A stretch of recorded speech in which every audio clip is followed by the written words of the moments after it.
Alhamdulillah, syukurillah. Sebaik-baik doa dan ucapan Alhamdulillah. Sebagaimana bersabda Rasulullah sallallahu alaihi wasallam, afdalud du'a alhamdulillahi rabbil alamin.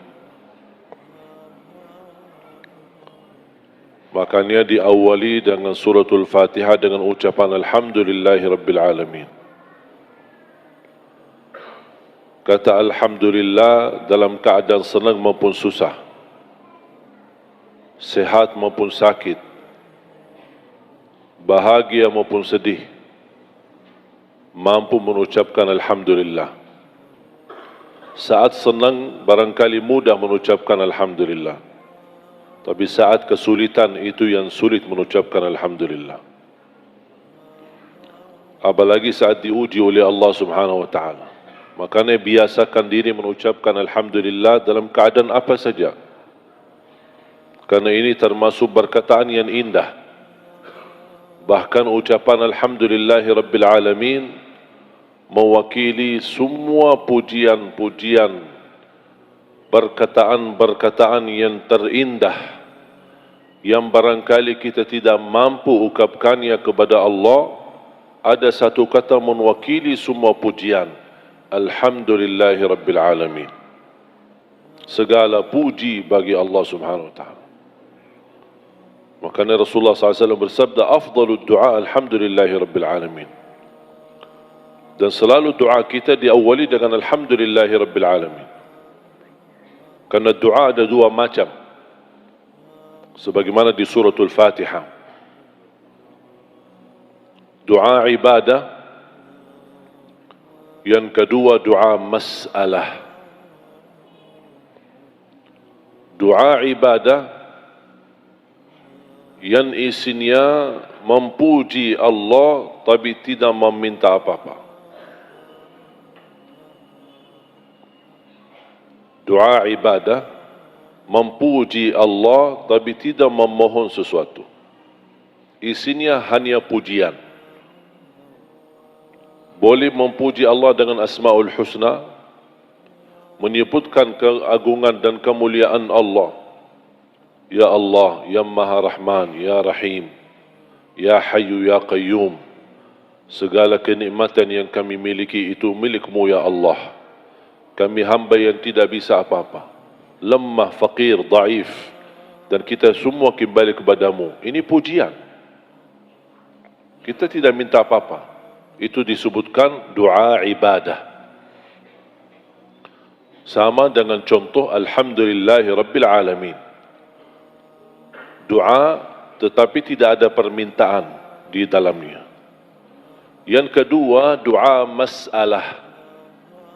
Apa itu doa masalah? Yang isinya memohon kepada Allah Subhanahu wa Ta'ala. Contoh, ihdinas siratal mustaqim. Ini doa. Tapi disebutkan doa masalah karena kita ingin menunjukkan hajat kita. Bersoal, soal kepada Allah. Memohon kepada Allah Subhanahu wa Ta'ala. Dan kesempurnaan doa diawali dengan doa ibadah, baru dilanjut dengan doa masalah. Itu lebih adab dan lebih sempurna. Jangan kalau kita berdoa langsung, Ya Allah ampunilah saya, Ya Allah mudahkan urusan saya. Mana pujiannya? Mana pujian? Mendahulukan doanya dengan pujian. Pujilah Allah Subhanahu wa Ta'ala. Ada orang awam berkata, mohon maaf, saya tidak mengerti bagaimana saya bisa puji Allah. Saya tidak hafal Asmaul Husna. Saya tidak hafal perkataan-perkataan yang indah. Saya tidak hafal perkataan yang agung yang layak kita ucapkan kepada Allah Subhanahu wa Ta'ala. Apakah ada kata yang bisa mencukupi semua pujian? Ada. Alhamdulillahi Rabbil Alamin. Sudah satu kata. Boleh diulangi berkali-kali. Dengan kita menunjukkan perasaan sebagai orang awam yang tidak mengerti bahasa yang sempurna saat kita berdoa. Alhamdulillahi Rabbil Alamin. Alhamdulillahi Rabbil Alamin. Alhamdulillahi Rabbil Alamin. Alhamdulillahi Rabbil Alamin. Baru kita masuk kepada doa masalah, memohon. Dan sebaik-baik permohonan yang kita ajukan kepada Allah sesudah doa ibadah, sesudah memuji Allah, sebaik-baik permohonan, yang tertinggi permohonan, yang tersempurna permohonan, memohon hidayah. Ihdinas siratal mustaqim. Sebelum memohon ampunan, sebelum memohon rezeki, sebelum memohon karunia keturunan, sebelum memohon anak salih salihah, sebelum memohon hafal Quran, sebelum memohon bisa berangkat haji dan umrah, sebelum meminta apa-apa, pertama yang diminta, ihdinas siratal mustaqim. Minta petunjuk pada jalan yang lurus. Karena makna daripada ihdinas siratal mustaqim bukan hanya dalam hal agama, tapi kita minta petunjuk sama Allah kepada jalan yang lurus dalam segala hal. Jalan yang lurus dalam mencari nafkah dan rezeki. Jalan yang lurus dalam mengurusi keluarga. Jalan yang lurus dalam mendidik anak. Jalan yang lurus mendapat rezeki yang halal. Jalan yang lurus menuntut ilmu. Jalan yang lurus dalam beribadah. Jalan yang lurus dalam istiqamah. Jalan yang lurus ikhlas. Jalan yang lurus. Jadi semua urusan dunia akhirat termasuk di bawah kata ihdinas siratal mustaqim. Artinya apa? Kita minta yang terbaik, yang tersempurna dan yang terlurus dari Allah Subhanahu wa taala.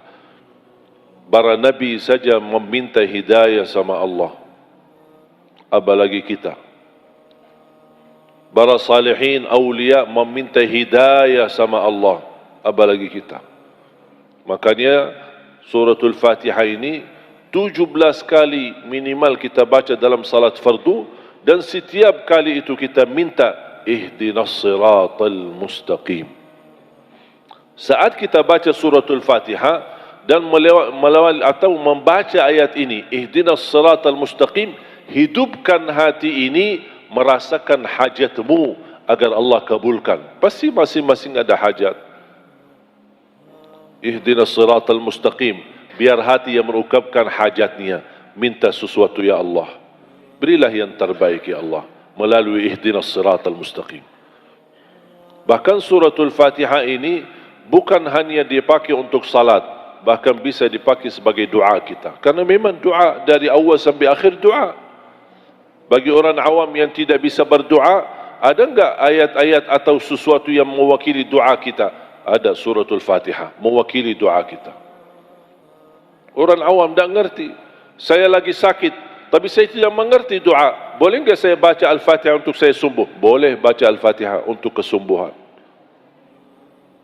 Orang-orang yang sudah meninggal dunia, kita mendoakan, tapi saya tidak mengerti doa-doa seperti apa. Doa dengan membaca suratul Fatihah. Allah Subhanahu wa taala berikan karunia dan rahmatnya untuk mereka. Walaupun ada berbeza pendapat, apakah boleh membaca Al-Quran untuk pahalanya bagi orang yang sudah wafat, ini ada perbedaan pendapat antara ulama.